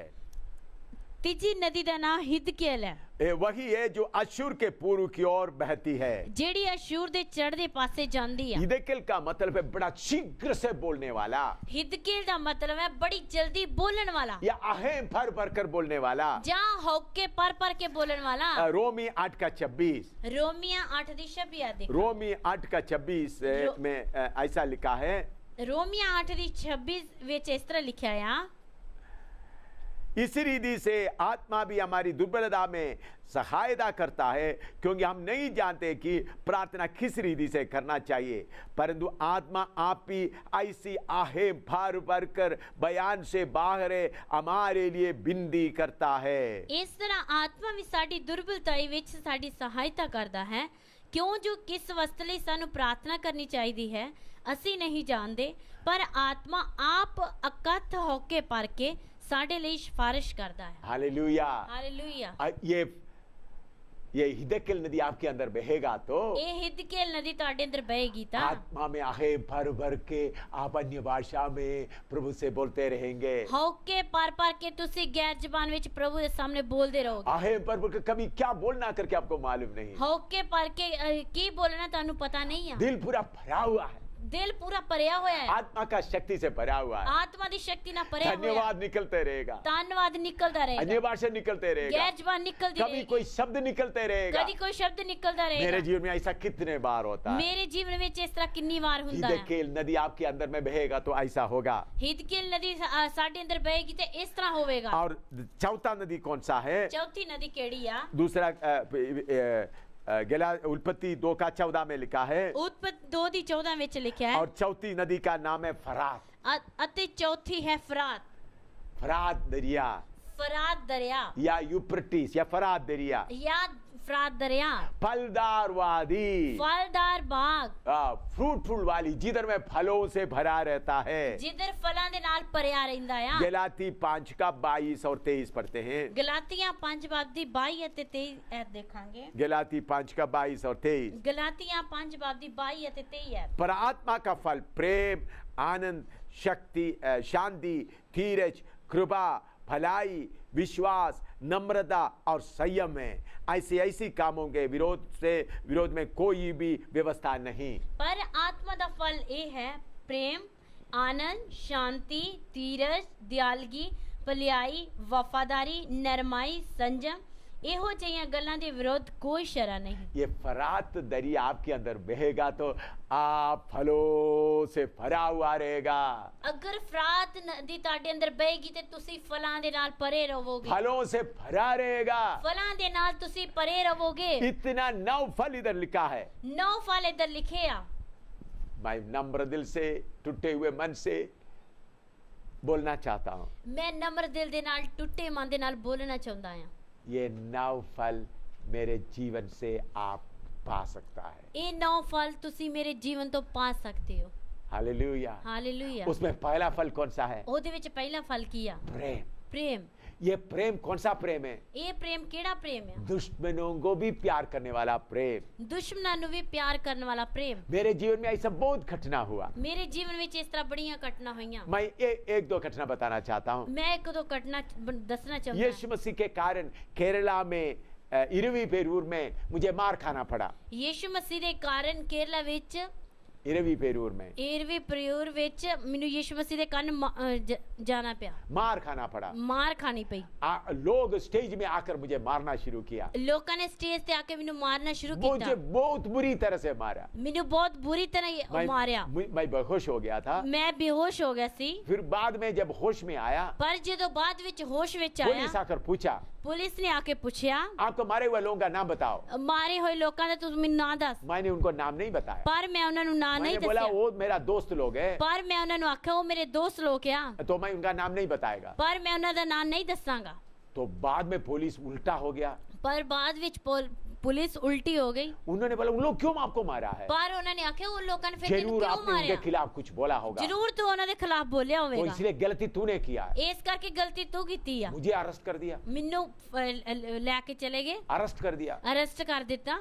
मुझे तिरुवल्ला पुलिस स्टेशन में ले जाकर रख दिया। ਮੈਨੂੰ ਤਿਰਵੱਲਾ ਪੁਲਿਸ ਸਟੇਸ਼ਨ ਵਿੱਚ ਜਾ ਕੇ ਰੱਖ ਦਿੱਤਾ। 4 दिन उधर कस्टडी में रखा गया। 4 ਦਿਨ ਉਸ ਕਸਟਡੀ ਵਿੱਚ ਰੱਖਿਆ। बहुत पूछताछ किया। ਬੜੀ ਪੁੱਛਗਿੱਛ ਕੀਤੀ। फिर उसके बाद मुझे पतनमतिट्टा सेंट्रल जेल में ले गया। ਉਸ ਜਗ੍ਹਾ ਤੋਂ ਮੈਨੂੰ सेंट्रल जेल में ਸੈਂਟਰ ਜੇਲ੍ਹ ਵਿੱਚ ਲੈ ਗਿਆ। उधर जेल में डाल दिया। ਉਧਰ ਜੇਲ੍ਹ ਵਿੱਚ ਪਾਤਾ। देखो मार खाया फिर जेल में डाला। ਵੇਖੋ ਮਾਰ ਖਾਦੀ ਅਤੇ ਫਿਰ ਜੇਲ੍ਹ ਵਿੱਚ मेरे ਪਾਇਆ। ऊपर सेक्शन 153 153 का केस लगा दिया। ਮੇਰੇ ਉੱਤੇ 153 ਦਾ ਕੇਸ ਲਾ ਦਿੱਤਾ। केस चलता रहा। ਕੇਸ ਚੱਲਦਾ ਰਿਹਾ। ऐसा 2.5 साल लगातार केस चलता रहा। ਇਸ ਤਰ੍ਹਾਂ 2.5 ਸਾਲ ਕੇਸ ਚੱਲਦਾ ਰਿਹਾ। जम्मू से मैं समय समय पर केरला में जाता था। ਜੰਮੂ ਤੋਂ ਮੈਂ ਸਮੇਂ-ਸਮੇਂ ਤੇ ਕੇਰਲਾ ਵਿੱਚ ਜਾਂਦਾ ਸੀ। एक बार 2.5 साल का लगातार केस चलने के बाद एक बार मैं केरला में पहुंच गया, थके हुए, कोई रिजर्वेशन नहीं मिला था। मैं थका हुआ अदालत के उधर स्टेप में बैठा हुआ था, CDF में बैठा हुआ था। 250 ਸਾਲ ਜਦੋਂ ਕੇਸ ਚੱਲਦਾ ਰਿਹਾ, ਇੱਕ ਵਾਰੀ ਕੀ ਹੋਇਆ, ਮੈਂ ਟ੍ਰੇਨ ਵਿੱਚ ਮੈਨੂੰ ਕੋਈ ਜਗ੍ਹਾ ਨਹੀਂ ਮਿਲੀ, ਮੈਂ ਉੱਥੇ ਖੜਾ ਹੋ ਕੇ ਇਸ ਤਰ੍ਹਾਂ ਗਿਆ। थक करके केरला पहुंच गया। ਥੱਕ ਕੇ ਕੇਰਲਾ ਪਹੁੰਚਿਆ। उधर अदालत के सीढ़ियों में बैठा हुआ था। ਉਧਰ ਅਦਾਲਤ ਦੀਆਂ ਪੌੜੀਆਂ ਵਿੱਚ ਬੈਠਾ ਸੀ। तो 12 नौजवान लोग आए। 12 ਨੌਜਵਾਨ ਲੋਕ ਆਏ। मुझे पूछने लगा, ਮੈਨੂੰ ਪੁੱਛਣ ਲੱਗੇ, बताओ आपको मारने वालों का नाम क्यों नहीं बताया? ਸਾਨੂੰ ਦੱਸੋ ਤੈਨੂੰ ਮਾਰਨ ਵਾਲੇ ਲੋਕਾਂ ਦਾ ਨਾਮ ਤੁਸੀਂ ਕਿਉਂ ਨਹੀਂ ਦੱਸਿਆ? मैंने बोला वो मेरा दोस्त लोग है। ਪਰ ਮੈਂ ਉਹਨਾਂ ਨੂੰ ਆਖਿਆ ਉਹ ਮੇਰੇ ਦੋਸਤ ਲੋਕ फिर ਹੈ। भी आप बोलो क्यों नहीं बताते? ਫਿਰ ਵੀ ਤੁਸੀਂ ਦੱਸੋ ਮੈਂ ਸਾਨੂੰ ਕਿਉਂ ਨਹੀਂ उन लोग ਦੱਸਦੇ? अनजाने में मारा है। ਉਹ ਲੋਕਾਂ ਨੇ ਮੈਨੂੰ ਅਣਜਾਣ ਹੋ ਕੇ ਮਾਰਿਆ। तो उन्होंने बोला मैं उन लोग बोला चलो हमारे लीडर साहब के पास आपको ले जाना है। ਉਹਨਾਂ ਨੇ ਆਖਿਆ ਚਲੋ ਅਸੀਂ ਤੁਹਾਨੂੰ ਆਪਣੇ ਲੀਡਰ ਕੋਲ ਲੈ ਕੇ ਜਾਣਾ ਚਾਹੁੰਦੇ करीबन आधा किलोमीटर दूर में उनका आरएसएस का दफ्तर था। ਤਕਰੀਬਨ ਅੱਧਾ ਕਿਲੋਮੀਟਰ ਉਹਨਾਂ ਦੇ ਆਰਐਸਐਸ ਵਾਲਿਆਂ ਦਾ ਦਫ਼ਤਰ ਸੀ। आरएसएस वालों का दफ्तर था, मसीह विरोधियों का दफ्तर था। ਮਸੀਹ ਵਿਰੋਧੀਆਂ ਦਾ ਦਫ਼ਤਰ ਸੀ। उधर मुझे ले गए, ਉਧਰ ਮੈਨੂੰ ਲੈ ਗਏ। उनका प्रेसिडेंट बैठा हुआ था। ਉਹਨਾਂ ਦਾ ਪ੍ਰੈਜ਼ੀਡੈਂਟ ਬੈਠਾ ਸੀ। उनका प्रेसिडेंट भी था, वो वकील भी था। ਉਹਨਾਂ ਦਾ ਪ੍ਰੈਜ਼ੀਡੈਂਟ ਵੀ ਸੀ, ਵਕੀਲ ਵੀ ਸੀ। उन्होंने मुझे पूछा आप क्यों हमारे खिलाफ आपको मारने वालों का नाम क्यों नहीं बताया? ਉਸਨੇ ਮੈਨੂੰ ਪੁੱਛਿਆ ਤੁਹਾਨੂੰ ਮਾਰਨ ਵਾਲੇ ਲੋਕਾਂ ਦਾ ਨਾਮ ਕਿਉਂ ਨਹੀਂ ਦੱਸਦੇ ਹੋ? मैंने बोला वो हमारा दोस्त लोग है इसलिए नहीं बताया। ਪਰ ਮੈਂ ਉਹਨਾਂ ਨੂੰ ਜਵਾਬ ਦਿੱਤਾ ਉਹ ਸਾਡੇ ਦੋਸਤ ਲੋग ਆ। वो वकील बोल रहा था, ਉਹ ਵਕੀਲ ਕਹਿੰਦਾ ਸੀ। मुझे मारने के बाद उनके 4 लोग दूसरे एक अस्पताल में जाकर बैंडेज बांधकर पड़ा रहा। ਮੈਨੂੰ ਮਾਰਨ ਤੋਂ ਬਾਅਦ 4 ਲੋਕਾਂ ਨੇ ਪੱਟੀਆਂ ਬੰਨ ਕੇ ਹਸਪਤਾਲ ਵਿੱਚ ਪਏ। उन लोग इसलिए पड़ा रहा था कि बताएं मैंने भी मारा है। ਉਹ ਲੋਕ ਇਸ ਕਰਕੇ ਹਸਪੀਟਲ ਵਿੱਚ ਹੀ ਤਾਂ ਕਿ ਉਹ ਦੱਸਣ ਕਿ ਸਾਨੂੰ ਵੀ ਇਹਨੇ ਮਾਰਿਆ ਵਾ। तो 4 दिन वो लोग अस्पताल में पड़ा रहा। 4 दिन ਉਹ ਲੋਕ ਹਸਪੀਟਲ ਵਿੱਚ ਪਏ ਰਹੇ। हमने कोई केस नहीं दिया, ਅਸੀਂ ਕੋਈ ਕੇਸ ਨਹੀਂ ਦਿੱਤਾ। इसलिए वो लोग अपने आप निकल आ गया। ਇਸ ਲਈ ਉਹ ਆਪਣੇ ਆਪ ਹੀ ਨਿਕਲ ਆਏ। उन्होंने बोला आप क्यों अभी तक हमारे बारे में कुछ भी क्यों नहीं बोला? ਉਹਨਾਂ ਨੇ ਆਖਿਆ ਸਾਡੇ ਬਾਰੇ ਕਿਉਂ ਨਹੀਂ ਤੁਸੀਂ ਕੁਝ ਬੋਲਿਆ? क्योंकि अदालत में मुझसे सवाल पूछते समय में, ਕਿਉਂਕਿ ਅਦਾਲਤ ਵਿੱਚ ਸਵਾਲ ਪੁੱਛਦੇ ਸਮੇਂ मैंने हमेशा बोलता था वो मेरा दोस्त लोग है। ਮੈਂ ਹਮੇਸ਼ਾ ਕਹਿੰਦਾ ਸੀ ਉਹ ਮੇਰੇ ਦੋਸਤ ਲੋਕ ਆ। वो लोग अनजाने में किया है। ਉਹਨਾਂ ਨੇ ਅਣਜਾਣ ਪੁਣੇ ਵਿੱਚ ਕੀਤਾ। तब ये आरएसएस लोग क्या बोला है? ਉਸ ਸਮੇਂ ਆਰਐਸਐਸ ਵਾਲਿਆਂ ਨੇ ਕੀ ਬੋਲਿਆ? हाथ जोड़कर बोला है, ਹੱਥ ਜੋੜ ਕੇ ਬੋਲੇ आप सचमुच में परमेश्वर का मनुष्य है, you are a god's man करके मुझे नमस्कार किया। ਉਹਨਾਂ ਨੇ ਆਖਿਆ ਸੱਚਮੁੱਚ ਤੂੰ ਪਰਮੇਸ਼ਰ ਦਾ ਮਨੁੱਖ ਆ। उन लोग बोला हमारे लिए प्रार्थना करो। ਉਹਨਾਂ ਨੇ ਆਖਿਆ ਸਾਡੇ ਲਈ ਪ੍ਰਾਰਥਨਾ ਕਰ। आरएसएस दफ्तर में उन लोग सब खड़े हो गए, ਆਰਐਸਐਸ ਵਾਲਿਆਂ ਦੇ ਦਫ਼ਤਰ ਵਿੱਚ ਉਹ ਸਾਰੇ ਇਕੱਠੇ ਹੋ ਗਏ। खड़े हो गए। मैं उधर उनके लिए प्रार्थना किया। ਮੈਂ ਉਹਨਾਂ ਵਾਸਤੇ ਉਧਰ ਪ੍ਰਾਰਥਨਾ आपको ਕੀਤੀ। मालूम है उन लोग सब अदालत में गए, ਮੈਂ ਤੁਹਾਨੂੰ ਪਤਾ ਉਹ ਸਾਰੇ ਅਦਾਲਤ ਵਿੱਚ ਗਏ। जज के सामने बताया ਜੱਜ ਦੇ ਸਾਹਮਣੇ ਦੱਸਿਆ ये परमेश्वर का आदमी के खिलाफ हमको कोई केस नहीं है। ਇਹ ਪਰਮੇਸ਼ਰ ਦੇ ਆਦਮੀ ਦੇ ਖਿਲਾਫ ਸਾਨੂੰ ਕੋਈ ਕੇਸ ਨਹੀਂ ਹੈ। केस पूरा हम वापस लेता है। ਕੇਸ ਪੂਰਾ ਸੀ ਵਾਪਸ ਲੈਂਦੇ ये ਹਾਂ। कैसा हुआ? ਇਹ ਕਿਸ ਤਰ੍ਹਾਂ ਹੋਇਆ? मेरे अंदर फरात दरिया बह रहा था, बह ਮੇਰੇ रहा है। ਮੇਰੇ ਅੰਦਰ ਫਰਾਤ ਦਰਿਆ ਬਹਿ ਰਿਹਾ ਹੈ। 5-6 महीने अभी से करीबन 5-6 महीने पहले ਹੁਣ ਤੋਂ ਤਕਰੀਬਨ 5-6 ਮਹੀਨੇ ਪਹਿਲਾਂ मुझे केरला से एक चिट्ठी मिला। ਮੈਨੂੰ ਕੇਰਲਾ ਤੋਂ ਇੱਕ ਚਿੱਠੀ ਮਿਲੀ। वो एक आदमी चिट्ठी लिख रहा है, ਉਹ ਇੱਕ ਆਦਮੀ ਚਿੱਠੀ ਲਿਖਦਾ ਆ मैं आपको स्टेज में आकर पहले बार मैंने आपको हाथ लगाया, मारा। ਮੈਂ ਤੁਹਾਨੂੰ ਸਟੇਜ ਦੇ ਉੱਤੇ ਆ ਕੇ ਪਹਿਲੀ ਵਾਰ ਮਾਰਿਆ ਹੈ। लेकिन आपका मुंह से ये शब्द निकला वो हमारा दोस्त लोग है, वो हमारा दुश्मन नहीं है, वो बात मेरे अंदर काम करता रहा। ਤੁਹਾਡੇ ਮੂੰਹ 'ਚ ਇਹ ਸ਼ਬਦ ਨਿਕਲੇ ਕਿ ਉਹ ਸਾਡੇ ਦੋਸਤ ਲੋਗ ਆ।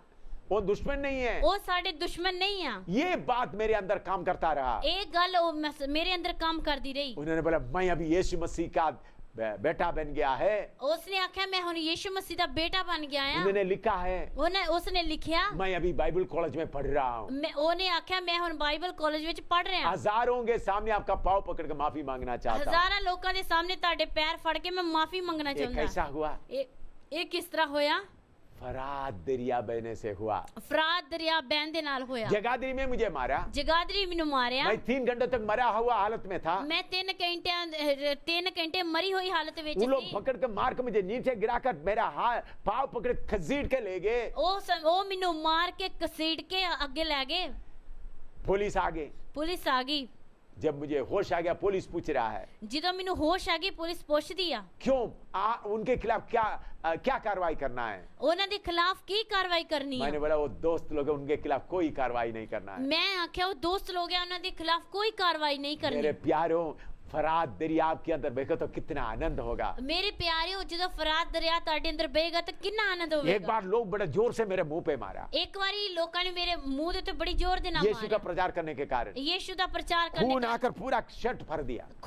खून आके पूरी शर्ट पर गई। फिर भी मैं हंसता रहा। फिर भी मैं हंसदा रहा। लोग बोला देखो ये पागल हंस रहा है। ਲੋਕਾਂ ਨੇ ਆਖਿਆ ਵੇਖੋ ਇਹ ਪਾਗਲ ਹੱਸਦਾ ਹੈ। उधमपुर में मैं एक जगह में खड़ा होकर प्रचार कर रहा था। ਉਦਮਪੁਰ ਮੈਂ ਇੱਕ ਜਗ੍ਹਾ ਤੇ ਖੜਾ ਹੋ ਕੇ ਪ੍ਰਚਾਰ ਕਰਦਾ कुछ ਸੀ। मुसलमान भाई लोग मुझे घसीट के ले गए। ਕੁਝ ਮੁਸਲਮਾਨ ਭਰਾ ਮੈਨੂੰ ਖਿੱਚ ਕੇ ਲੈ ਗਏ। उधर में एक मीट का दुकान में मुझे जाकर लटाया। ਉਧਰ ਇੱਕ ਮੀਟ ਦੀ ਦੁਕਾਨ ਤੇ ਲੈ ਜਾ ਕੇ ਮੈਨੂੰ ਲਟਾ ਦਿੱਤਾ। एक बड़ा लकड़ी के ऊपर लटाया। ਇੱਕ ਵੱਡੀ ਲੱਕੜੀ ਦੇ ਉੱਤੇ ਲਟਾਇਆ। उन्हें बोला अभी ये दास है, आपको अभी हम सभा करेंगे। ਉਹਨਾਂ ने ਆਖਿਆ ਇਹਨੂੰ ਹੁਣ ਅਸੀਂ ਮਾਰਾਂਗੇ, ਜ਼ਬਾ ਕਰਾਂਗੇ।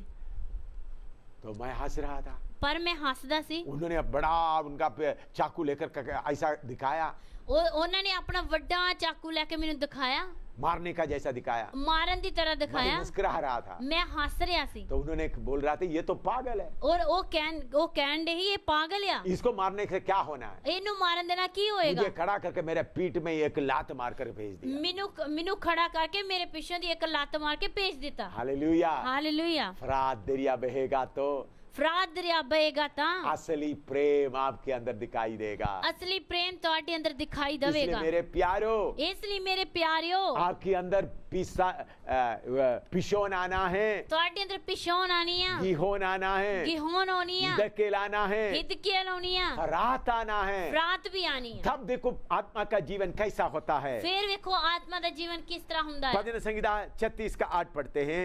ਜਬੂਰਾਂ ਦੀ ਪੋਥੀ 36 ਬਾਬ ਦੀ 8 ਹੈ, ਦੇਖਾਂਗੇ।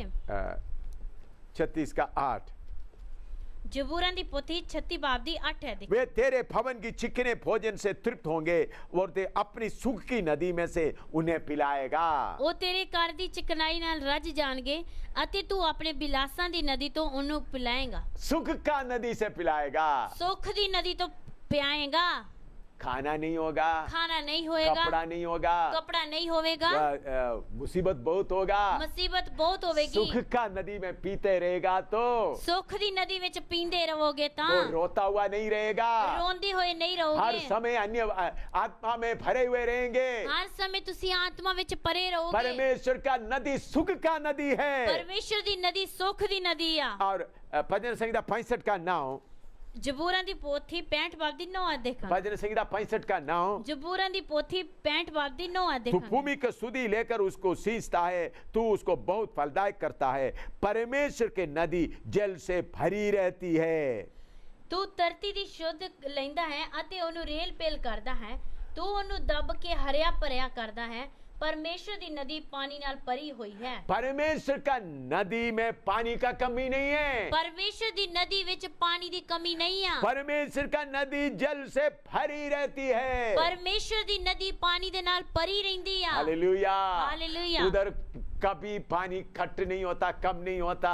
उधर कदे भी पानी घट नहीं हुंदा। तो मेरे प्यारो परमेश्वर का नदी में आनंद मनाओ। मेरे प्यारो परमेश्वर दी नदी विच तुसी आनंद करो। यहेजकेल नबी 47वें अध्याय में से मैं थोड़ा नदी के बारे में बताना चाहता हूँ। हेजकेल दे विचों मैं थोड़ा नदी दे बारे दसना चाहता हूं। यहेजकेल 47वां अध्याय, हेजकेल 47 बाब उसका पहले से लेकर 5वां आयत तक। एक कह तो लेके 5 आयत तक। यहेजकेल 47 1 to 5। यहेजकेल 47 का 1 से 5 तक। हेजकेल 47 बाप दी 1 तो लेके 5 आयत तक। फिर वह मुझे भवन के द्वार पर लौटा ले गया और भवन की डेवड़ी के नीचे से एक सोता निकलकर पूर्व की ओर बह रहा था। भवन की द्वार तो पूर्वमुखी था और सोता भवन की दाहिने ओर और वेदी के दक्षिण की ओर नीचे से निकलता था। तब वह मुझे उत्तर के फाटक से होकर बाहर ले गया और बाहर से घुमाकर बाहरी अर्थात पूर्वमुखी फाटक के पास पहुंचा दिया और दक्षिणी ओर से जल पसीज कर बह रहा था। जब वह पुरुष हाथ में मापने का डोरी लिए हुए पूर्व की ओर निकला, तब उसने भवन से लेकर 1000 हाथ तक उस सोते को नापा और मुझे जल में से चलाया और जल टखनों तक था। उसने फिर 1000 हाथ नापकर मुझे जल में से चलाया और जल घुटनों तक था।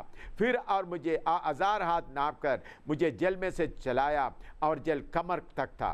और तब फिर उसने 1000 हाथ मापे और ऐसी नदी हो गई जिसके पार मैं नहीं जा सका, क्योंकि जल बढ़कर तैरने का योग्य था।